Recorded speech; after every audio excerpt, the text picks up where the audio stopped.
What was it? This was fucking excellent. I So don't know it was why. worth the $30? Or you're talking about the podcast? You're talking about the podcast, right? Yeah. Which one? I'm talking about the food, you fucking moron.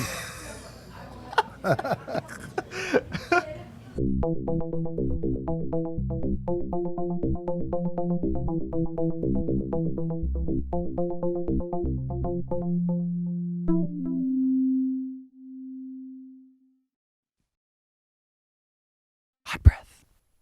Okay, hot breath-averse. This is it. Welcome back to the Hot Breath Podcast. I'm whispering because we're in a diner right now about to do this interview. I just want to welcome you, let you know I am your host, comedian Joel Byers. This is Hot Breath, your weekly guide to comedy mastery. Today's guest is an OG in this game. Started comedy back in 1984. 2 years into the game, had a quick little layover in rehab where they told him to not do comedy for another year. Yet the day after he gets out, he is back on stage doing prestigious shows like the one he did where he got paid with a television. Instead of money, he got paid with a TV. But I took the TV. Oh, you stole the TV? I took it from him. Oh, I thought he was like, I have a TV for you. No, I said, give me your TV. And he listened. And since then, he's actually been on television more than 100 times. He was the first white comic on HBO's Def Comedy Jam, a finalist on Last Comic Standing. Of course, Tough Crowd with Colin Quinn.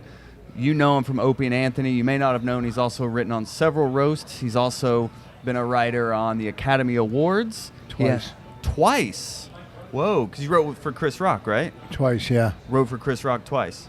And he also came up producing shows and headlining shows where Chris Rock was actually his opener at one time, along with people like Ray Romano. This is my fiance right here. This is his fiance. We just got engaged and we're going to Vegas tomorrow. Yes. She's bringing you challah bread. Is that challah? That is Yes. challah. That's challah? And I'll bring some She knew I was a Jew. That's what I was going to... I didn't want to say it. I look too Gentile. I'm too Goya to make that joke. So all that being said, we're about to learn from a master, so buckle up if you enjoy it. You didn't mention the movie Women Aren't Funny that we made. Oh, yes, with your wife, Bonnie McFarlane. Who's He made... Who's a great comic. And you produced it, right? We You made it all yourself. Yes, we did it all exactly. ourselves. Women Aren't Funny. He also has a podcast with his wife called My Wife Hates Me. Yes. So anything else I missed? And the best roast on any you'll ever see at vossroast.com. Vossroast.com. I It's the saw the best trailer. roast. That's all I saw. It's the best roast? It's Murderer's Row. Colin Quinn, Jim Norton, Bobby Kelly, Florentine, Big J, DeRosa, Bonnie, Judy Gold. Murderer's Row. Yeah, it's a different game up there in New York. You guys don't use gloves up there. It's all bare knuckle up there. We're real. Yeah. We're not thin-skinned, like these young comics. You say something negative, they go, oh, what's that about? It's about a joke, you fucking idiot. All right? You're a comic. All right? So, I'm from a crew of honest ball busters. Mm-hmm. Kevin Hart, Patrice, me, Norton, Keith, Billy, Kevin Hart and Billy are doing a little better now. Just much a little better bit. than the Patrice, but Or some say Patrice got out just in the nick of time before he was going to have to start working like that. Patrice would have been the best comic out now. No, well, the best to me, probably the best comic, in my opinion, is Stanhope. He's definitely in. No, it's weird. Stanhope, Colin Quinn, Billy, Louie, and me. And you, of course. I was going to put you at the top of that list. No, I'm not at the top, but see, I could do things that people just can't do in this business. I'm just so versatile. When it comes to, I could do any crowd. Mm-hmm. Doug Stanhope is a genius, but he can't do any crowd. Well, maybe he can. No, he can't do kids. What's kind of the secret behind being able to do every crowd? Living life and having experience in life and just knowing people. Just being real? Because you mentioned you come from like comics that are real. Is that something younger comics lack, is just that real? A lot of them are good writers. Uh-huh. But they're doing comedy from the head, nothing from the heart. But maybe, it takes time to find your voice. You got these young guys, they're great writers, or young girls. But when they leave or they're done, how much do you really know of them? I'm not saying you have to know a comic. Mm-hmm. That's just my style. I like, I'm pretty honest on stage about my life and different things and how I view things. But it's all great, different types of comedy. I mean, they're all great. You get somebody like Brian Regan, he's as funny as anybody who's ever been alive, everybody.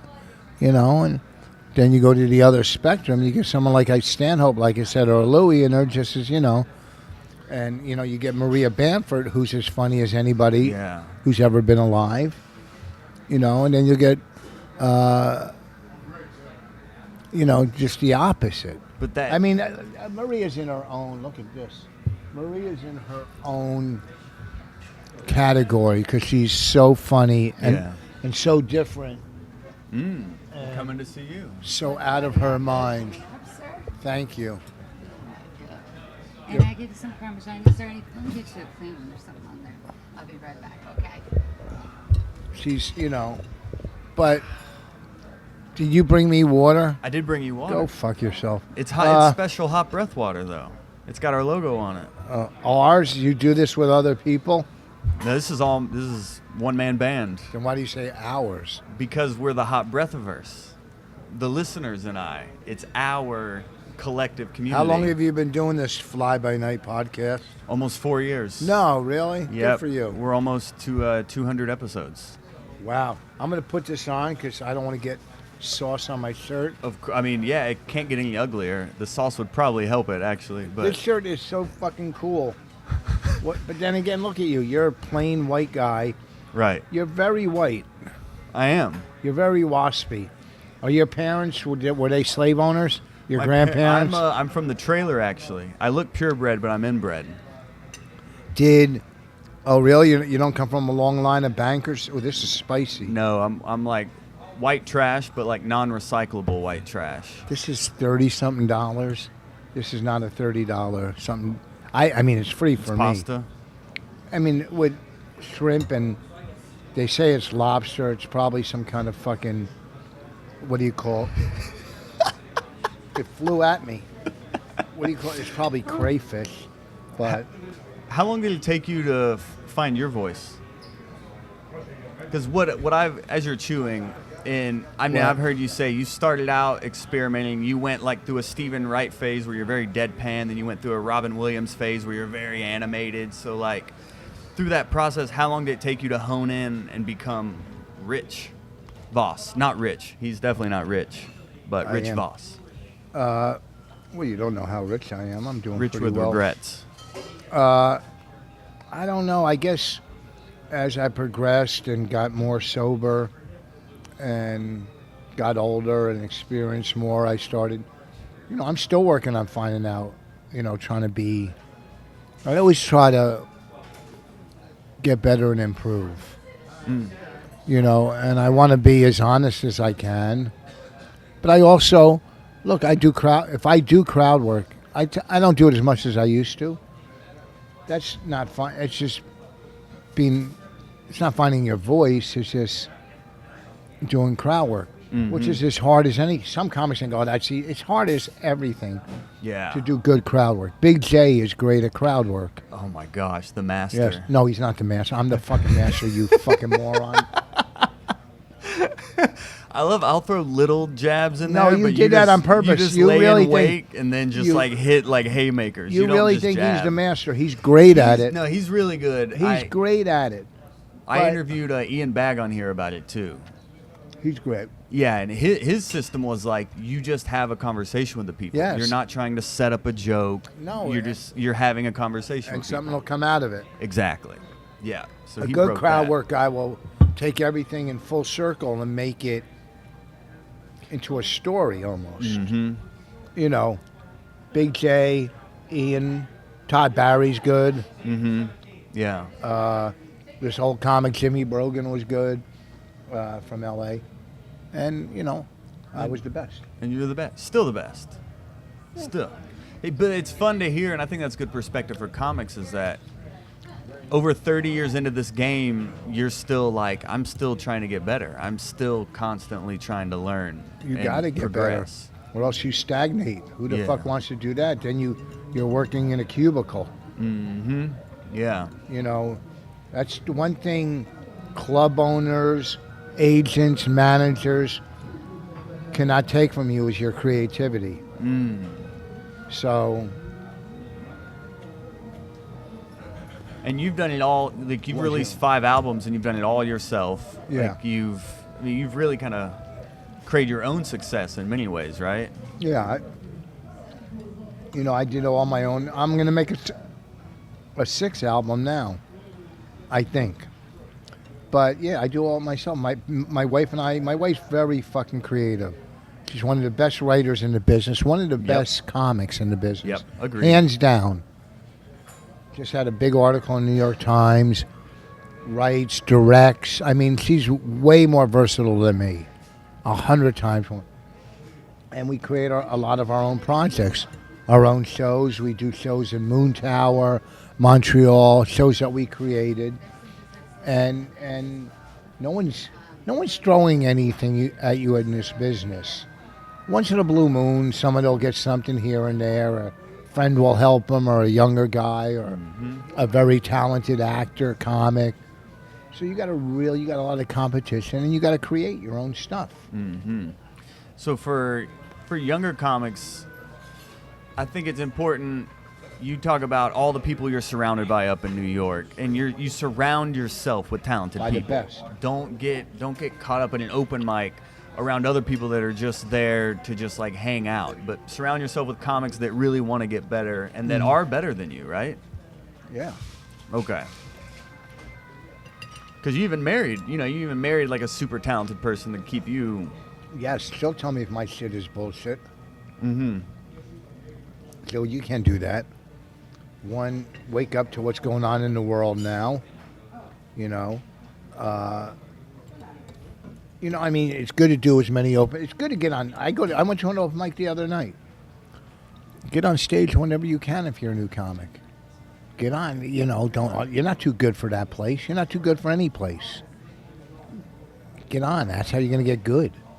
Hang out with good comics. Hang out with good comics. It's just like in recovery. Hang out with the winners.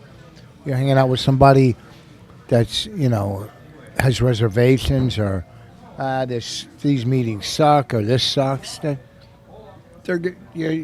not going to learn. You're going to go backwards. Mm-hmm.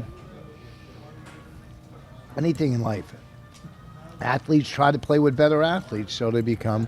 When I play golf, whenever I'm playing with better golfers, I always step up my game. You always step up your game when you're with better people. So what I'm saying is step up your game with this fucking podcast. You think so? We've got a good roster, though. We've got you on here. Now it's all the way up, or it's the beginning of the end. Nobody else will come on because they heard you were on here. No, please. I added clout. You fucking email me, Mark Norman and Joe List. Yo. Big fucking deal. They don't say no to anything. Seinfeld just shouted out Mark Norman. Did you hear that? He said he's the next comic to watch. Yeah, because he didn't have a name to throw out. But I said those two names because in researching you, the only picture I could find was of you and Mark Norman. There's a million pictures of me and Patrice. But And he hasn't been on here. You killed him. me and Norton. Yeah, he me hasn't and been Bobby. on here yet.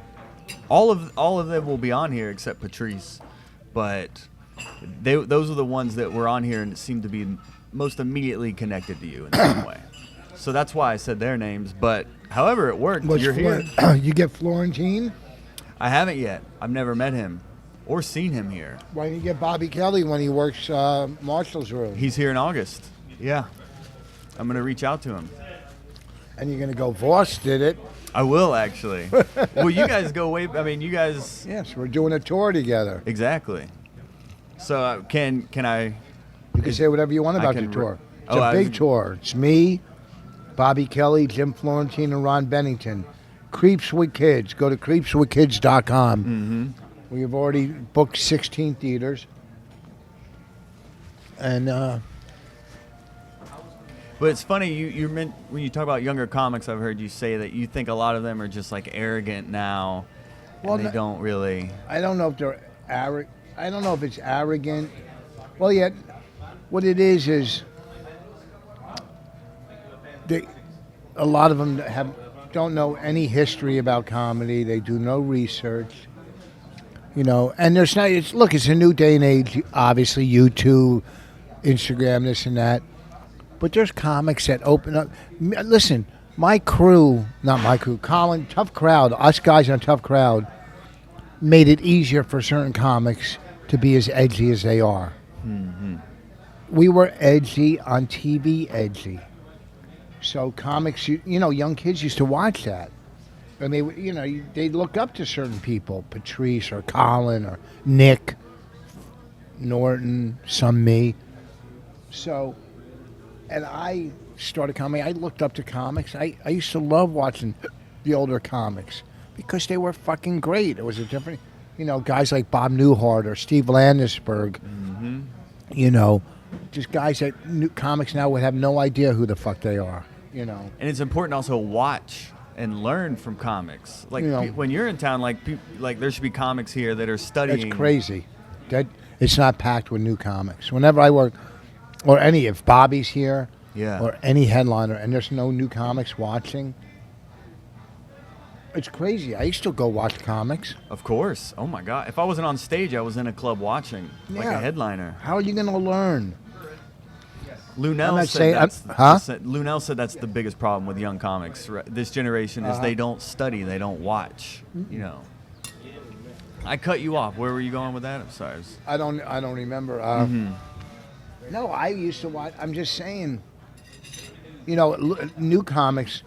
Someone will sit in the back and go, or judge a headliner. It's so fucking funny.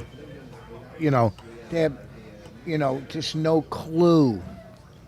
You learn. It's just like when you go to a 12-step meeting, you listen to somebody that has 15, 20 years sober.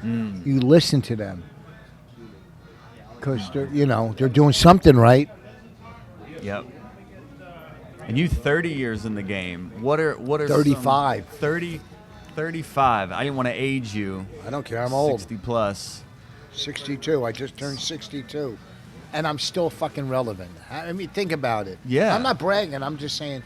I mean, my wife helps a lot too, being with she's younger, and we're a headlining married couple. Mm-hmm. So that helps keep me relevant to some. But how have you dealt with like the highs and lows of such a long career? I'm sure like the peaks and valleys. I eat pasta and seafood during the lows.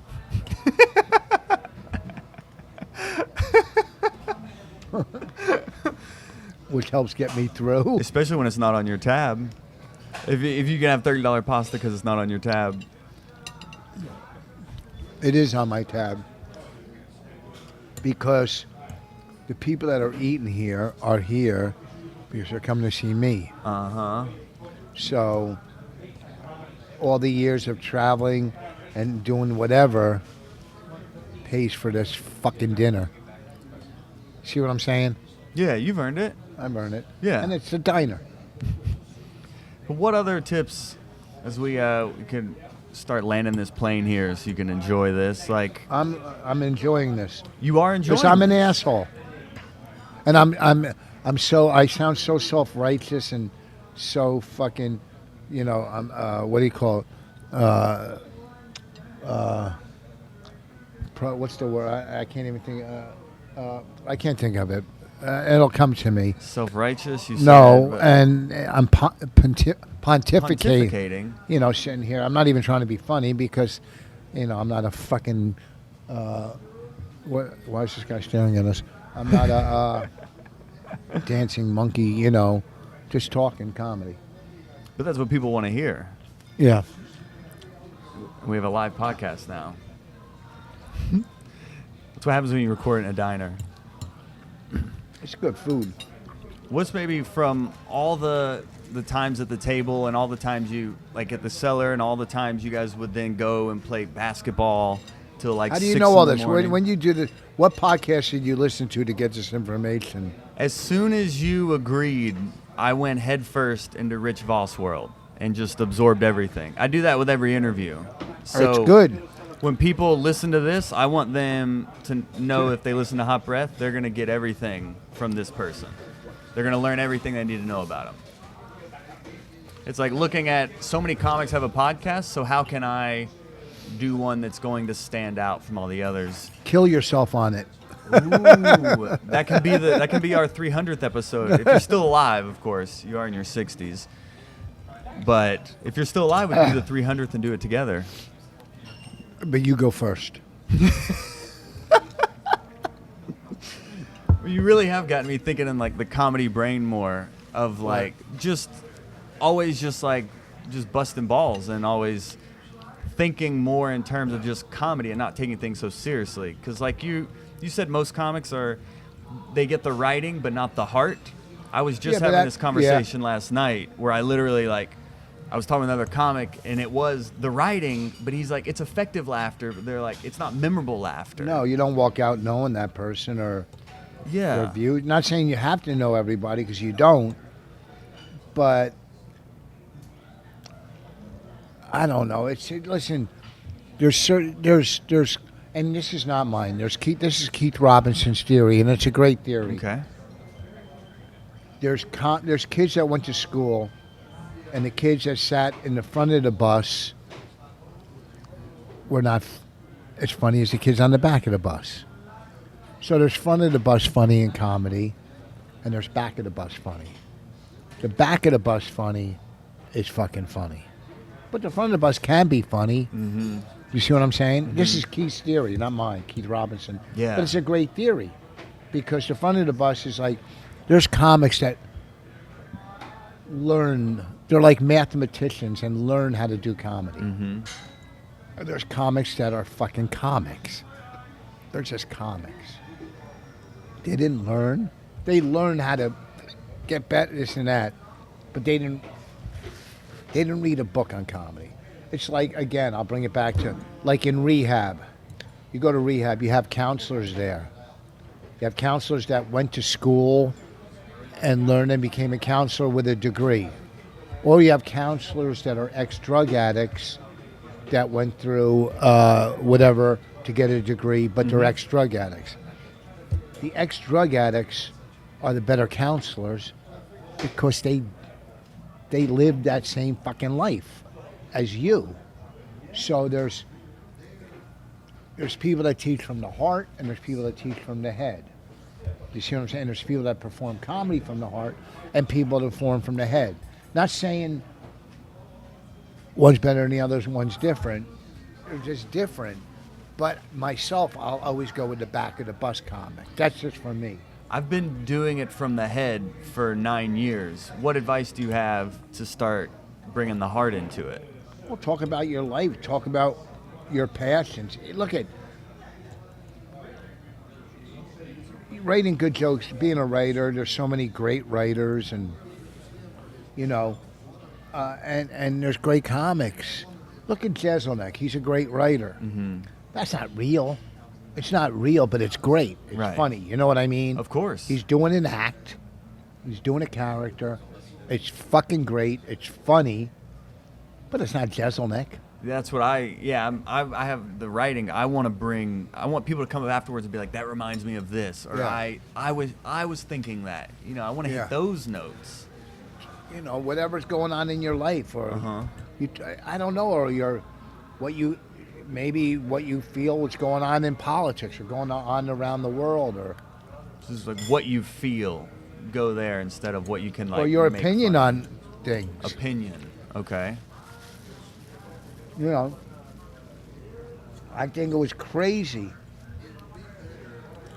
that some idiot that works behind the counter in Starbucks would tell, just business-wise, would tell 6 cops to leave because someone's uncomfortable. Well, one person's uncomfortable, and there's 6 people there. You tell if that one person is comfortable, go, well, maybe you should leave. That's just business. You got 6 people buying your product or one. You know, besides all the political correctness and all the craziness behind it, you know, it just and there's stuff in the news every fucking day. We got a fucking president that's arguing with a soccer player on fucking Twitter. But for people to get to know you, I guess it's first making your own life funny. Yeah, but then you can give your opinion on things too. I don't know. I mean, there's no right or wrong. Okay. There's just what you like and what you want to do. You know, I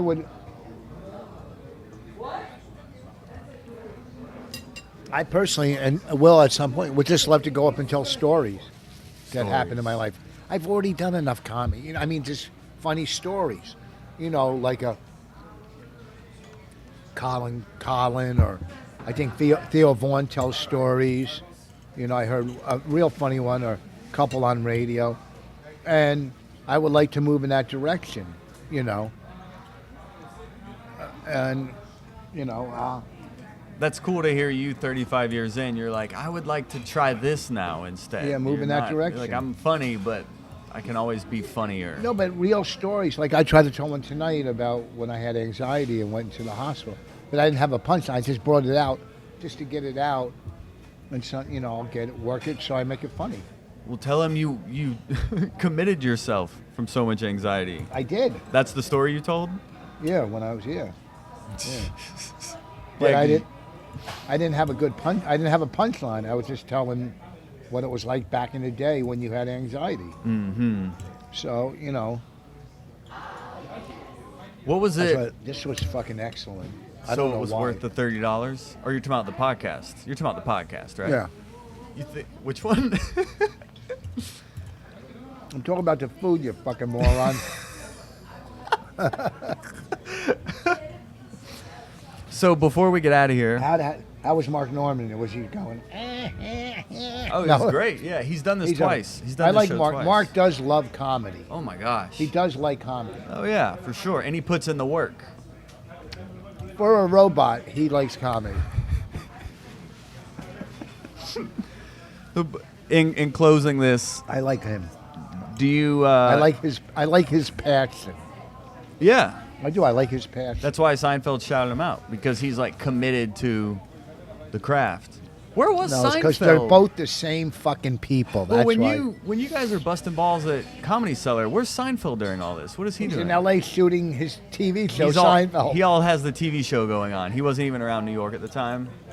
Because I could just imagine you guys roasting him whenever he walks in. That would be easy. Did you guys never got to do that? Oh man. You ever know this? Do you like Seinfeld? When I first started, I thought he was so fucking funny. I thought he was the funniest person alive. Mm-hmm. And I always thought he was funny. You know, yeah. He's Seinfeld. Just checking. I don't know. He's Seinfeld, yeah. He's fucking funny. Back in the day, though, you know, he also took a gigantic sabbatical to do his TV show. You know, Yeah, to break TV history. you know, he got back into it, and you know, he's good. But to me, I'm not saying I don't know because I don't really pay attention to him as much anymore. I watched him the other night. He was funny, you know. But back in the day too, he was fucking funny. Mm-hmm. You know, he talked about the guy that lost all the weight. I lost 300. You look like a rail. You know, there was a bit. Some guy weighed 1,500 pounds or whatever. Even if he lost 300 pounds, was his friends saying, "Hey, you look great." You know, you were just so fucking funny. You know, so many great comics back then. Oh my gosh, I can't even imagine. Oh, I used to love watching them. Watching them, comic study. What? Yeah. Any other advice? Because I don't want to push this too close to your set. Yeah, I got to go in. Yeah. Closing advice for comics? Yeah, be funny. Be funny. All right. Well, And go to vossroast.com and go fuck yourselves. What is that? Is that you have a You release? autograph these? No, this is your. I keep these all documented. So you have your marching orders, Hot Breath of Verse. Get funny, get around funny people, study funny people like Rich here. Thanks for doing this, man. Oh, This thank is- you for having me. I appreciate it. I'm sorry that you had to ruin my meal, but thank you. Well, I just used you so I can start name dropping to actual famous comics. So I appreciate it, buddy. You'll get them. All right, Rich. Oh, thank you.